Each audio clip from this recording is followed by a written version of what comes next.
Hi, I'm Dr. Anton Janssen van Rensburg. Let's have a look at the THC Dominant product and how we apply this one. So Rob, a 42-year-old male, and some of you watching this probably have your own problems with sciatica because we are sitting too much.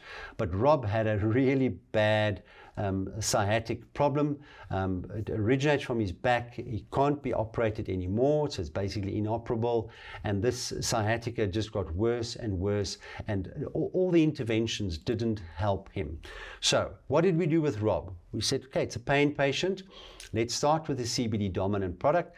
And we realized very quickly that the CBD wasn't going to do the job on its own. And we added a THC dominant drop at night. Once again, we're using it only at night because Rob also still has to work.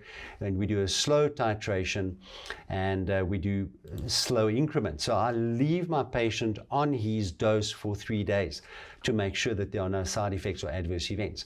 So this is Rob's CBD dosing. You've seen this before. This is his typical CBD dosing, and this is how we introduced the THC dominant product in the evening. You see way less drops here now because we've got 1.4 milligrams of THC per drop in this product. And once again, we have a patient that could reduce his opioid intake, and the pain management is better, and just a patient that's doing so much better. The NSAIDs, he could stop them as well.